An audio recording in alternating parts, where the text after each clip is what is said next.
Hi everyone, my name is Chelsea. Welcome to Little Mountain Ranch. Welcome to my kitchen. I'm happy to have you here with me today. We are going to be making two recipes today. We are going to make my very favorite cinnamon bun recipe. I have the ingredients laid out back over here. So we're going to get started with making the dough for that recipe first because we do have an hour of rising time. And then we are also going to make another quick and easy soup recipe using canned foods from my pantry. This is what I call homestead fast food because it could not be faster to put together a really nutritious and healthy soup using canned foods from your pantry. I thought it would be helpful to share recipes like this throughout the winter time so that you can see how we actually use the food that we preserve over the summer in the winter to make really good and healthy, nutritious food that's fast. We'll put this soup together once we are done with our dough. We're also going to go outside for the last half of this video as we usually do, and I am going to share with you an update on the cabin build. Dan has made a ton of progress. He's actually already on to building the deck. We still do not have snow, even though it is at the end of November, which is highly unusual, but it's given us a window of opportunity to get some more projects done outside that we were planning on saving until the spring. So that is awesome. Oh, I wanted to show you something that came in the mail yesterday. So remember I shared with you that the hardware that we got for the cupboard doors that we refinished a couple of weeks ago actually ended up coming from Turkey. We thought we were placing an order within Canada, but we weren't. Anyway, not only was it coming all the way from Turkey, and that obviously takes some time, but it also got lost in the mail for a week. So we just ended up getting them yesterday. And they are such cute vintage looking handles. And I think they're gonna look just beautiful on these light green cupboards. I had a couple of people asking how we refinished these and if I could show you how we did it. So all we did was strip them down with poly stripper right down to the wood, gave them a really good sand, and then coated them with 2 coats of a cupboard, I think it was a trim and cupboard paint from Beauty Tone, and this color is called Sprout. And we gave it 2 coats of that and then actually waited a couple of weeks before putting the cupboards back on so that the paint had a really good opportunity to cure before it was being used, just so it wouldn't scrape really easily. I lined the cupboards, actually I'll bring you down here so you can see, with this cute liner that I got from Canadian Tire. Oh, and the ones for the handles over there are basically similar to the silver ones I have on there, except they are this aged copper. And I think it's gonna look really cute. I'm really happy with them. I actually really like the 1970s countertops. I kind of like the vintagey look of them, and they are so incredibly durable. The reason that we were talking about replacing them is because they do have lots of dings and cut marks and things like that in them. But at this point, we've decided that since we're in the middle of the big renovation project in the basement, that we are going to leave this countertop. This could change, but right now this is where we're at. We're gonna leave the countertop, but do the subway tile backsplash like I showed you before. We've done lots of tiling, so it'll be easy for us to just put the backsplash tile on there. And then I'm going to change out the curtains just so it's not so white, and put something cute with a pattern, probably with a little bit of like a raspberry color or something I thought would look really nice with the green up there. The one last thing that I would like to do is to put some wallpaper on the back of the cupboard. So when you open them up, it's just kind of a cheery little splash of color, but I haven't made a decision about what kind of wallpaper I'm going to use with that. So as with everything around our place, this project is probably going to take a little while before it's actually complete, but hopefully by into January or so we'll actually be finished this whole thing.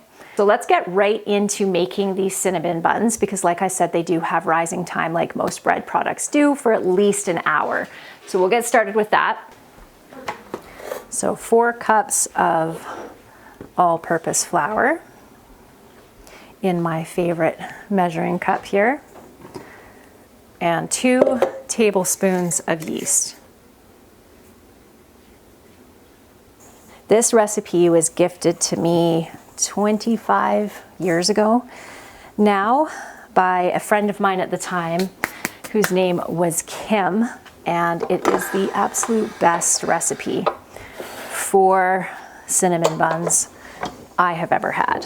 So we're gonna add 2 cups of milk to our pot and a 1/2 cup of sugar. And we're going to warm this up just so it gets warm. So milk has a very high heat holding capacity, thermal capacity. So really keep an eye on it, because as soon as it starts getting warm to the touch, you want to pull it off your heat, because it will keep heating up really fast and retain that heat for a long time. So we don't want this to be so hot that it ends up killing our yeast, just warm. Going to add half a cup of butter to this as well. I wanted to share with you that I am going to be doing a giveaway for my newsletter subscribers. I was considering doing it here on YouTube or over on Instagram, but the issue with spammers when you do a giveaway on either of those places is getting really difficult to manage. So I thought if I did it with my newsletter subscribers, then any of you that do want to enter the giveaway can just sign up for my newsletter. And on my newsletter, I usually send out a newsletter every 2 weeks or so, so you are not going to get inundated with newsletters from me. And I try to share either a recipe or a gardening tip or something like that in every one of my newsletters. So we do try to make them really valuable, and I'll give you a sample of what one of them looks like on the screen. They're really beautiful too. I'm happy with them. But what we're going to be giving away so far is a pressure canner, a 4 jars pressure canner, a tin of freeze-dried food from NutriStore, some seeds from West Coast Seeds, maybe some from High Mowing Seeds too, we'll see. And I'm also thinking I might throw in one of these merino wool shirts that I love so much. They are pretty much my uniform now that the weather's cooled off. They're from a company called Simply Merino, and I just love them so much. If you are interested in being included in that giveaway, I'll put a link right at the very top of the show notes and maybe down in the pinned comment as well for my newsletter sign up. And then you'll be included in that. We'll send out information through the newsletter. I love being able to do giveaways because it's an opportunity for me to give back to all of you for being here with me, for watching my videos, for sharing them and liking them and all the things that you do to support my channel. I'm trying to include things in this giveaway that are products that I really love, that I also think would be ones that you guys would appreciate. I'm almost at the point now with this milk where I'm going to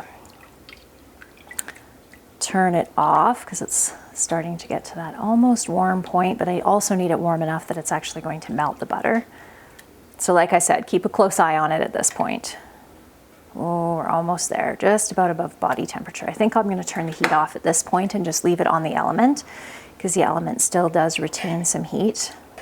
And I'm going to go grab the attachment for my mixer. Don't worry if you have a few chunks of butter in here, because it will just get mixed in the mixer. So now we are going to add this into our flour. And we are also going to add 4 eggs.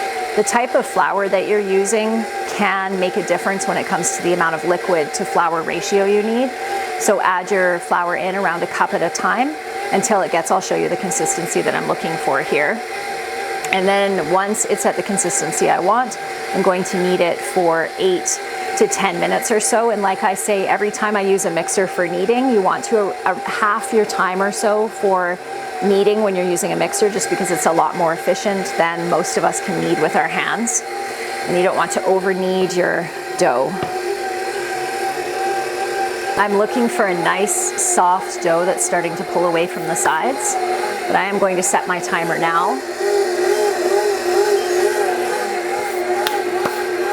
Because I think we have enough flour in there. Here's what we're looking for. So still a bit sticky, as you can see, but pulling away from the sides. It's 2 minutes left. We'll give it a little bit of a hand knead and get it into our bowl to rise for an hour. This is perfect. See how nice and soft it is, but also nice and elastic. And it is the perfect kind of stickiness, because I didn't even flour this counter and it's not sticking to it at all, but it's still nice and soft and easy to knead. There we go, that's what I'm looking for. So we're gonna put this in a lightly oiled bowl and cover it up set it in a warm place and let it rise for an hour until it's doubled in size.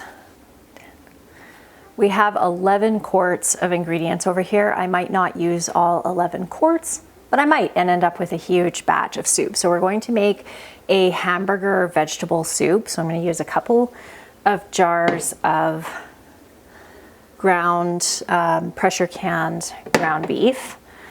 I am going to use up some of the canned yellow beans that I had down in the pantry that we're not huge fans of, but I do want to get them used up. So we're going to use 2 cans of those. I'm going to use a can of French onion soup, a couple of jars of canned tomatoes, potentially one of tomato sauce. I haven't decided yet.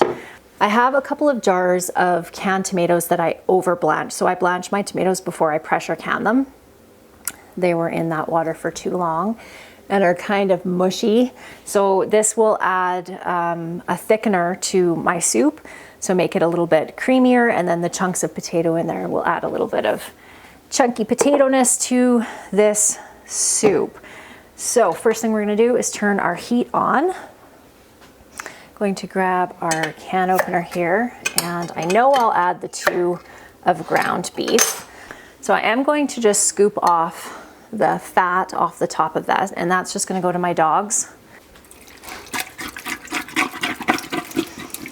So 2 quarts of ground beef, a quart of French onion soup, and this just has beef broth, onions, oh it smells so good, and garlic in it.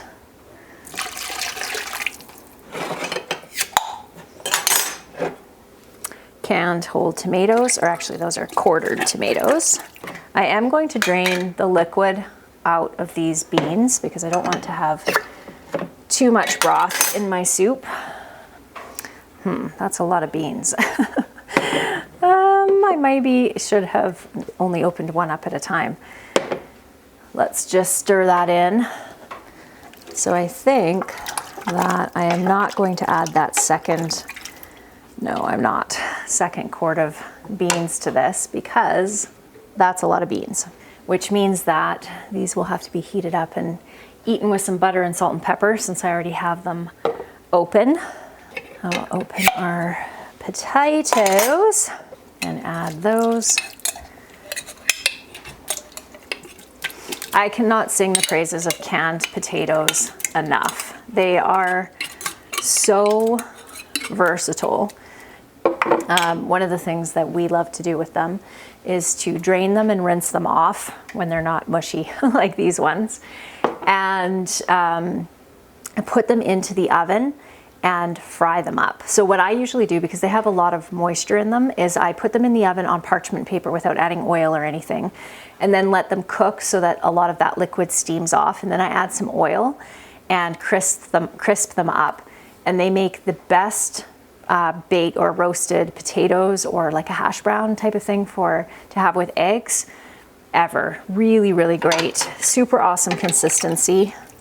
I think that I am going to add not the canned tomatoes, but the tomato sauce to this soup.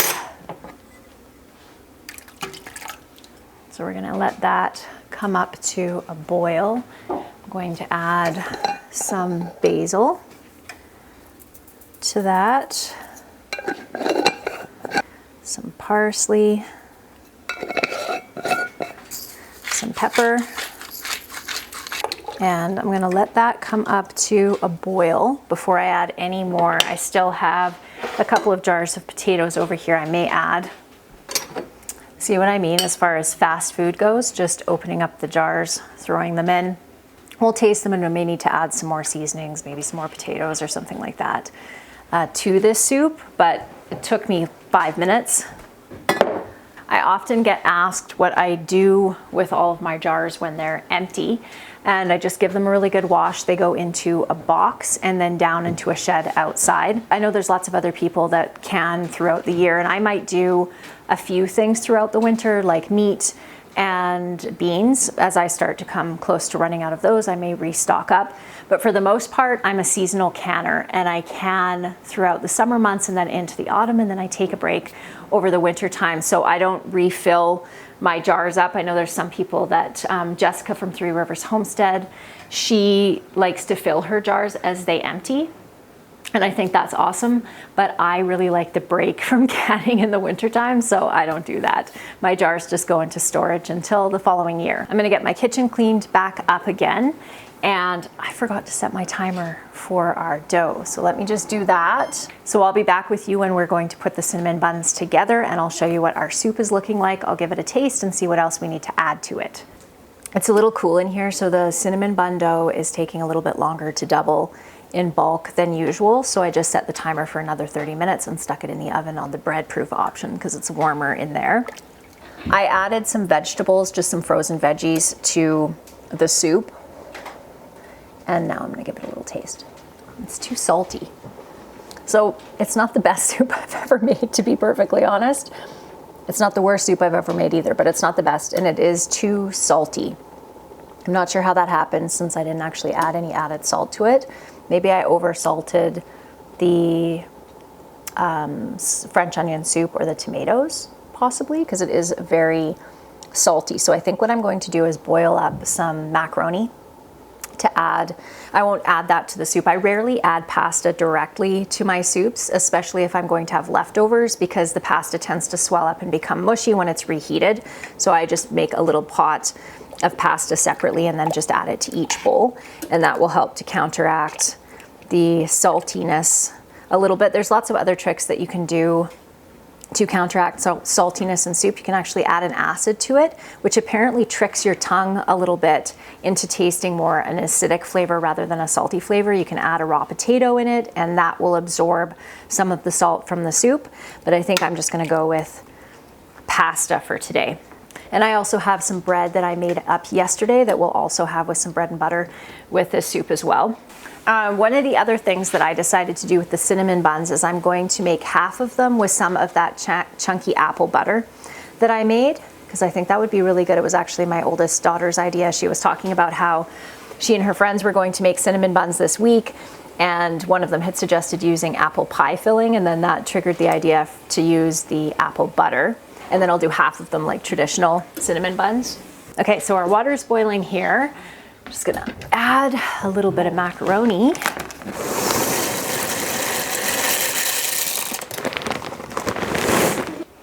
So I'm just going to slice up some of the bread that I made yesterday, and then we'll have this with butter with the soup.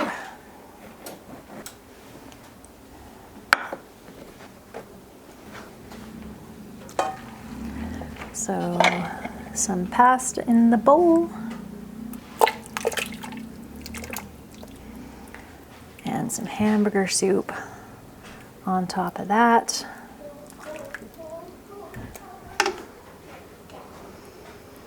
It looks all right. Let's see if that pasta helps with this soup. That's much better. Still a little bit too salty, but overall the flavor is pretty good. So I'm just gonna scoop up, and then we should be able to roll out our cinnamon buns and get those put together and on to their second rise. So I have been told that I think everything is too salty and the soup is just fine, so that's good. So now we will roll out our cinnamon rolls. So we're just gonna stretch our dough out here.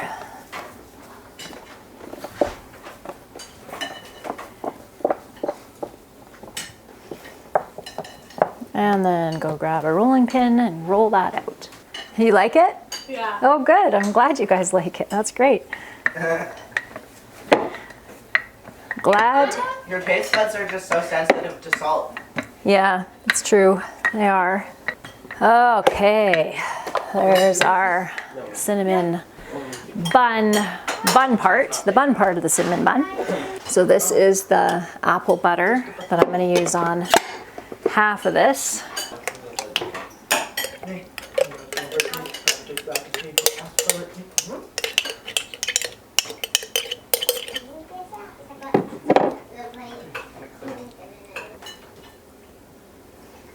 My butter is a little bit firm right now, so I'm just softening it up with my hands. Now we're going to sprinkle some cinnamon on it, pretty liberally.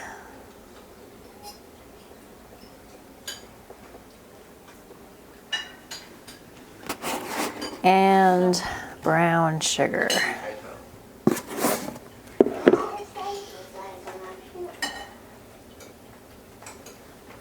I will put this recipe over on my website for you if you'd like to try it.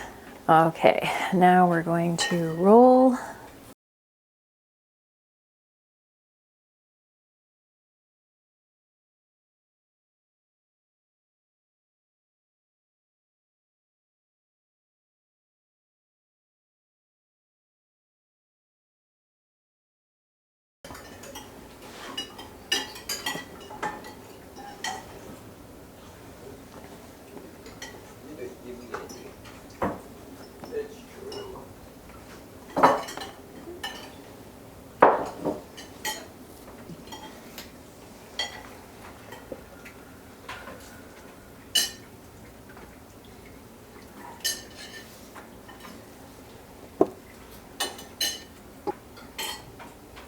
I can already see what's going to happen in this case of the ones with the filling in them is the filling's going to kind of melt out the bottom of them as they're cooking.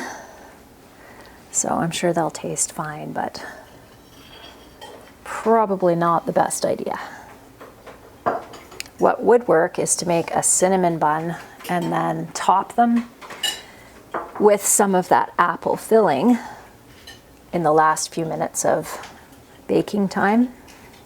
Okay, so now we're going to cover these up and let them rise again until they are again doubled in size.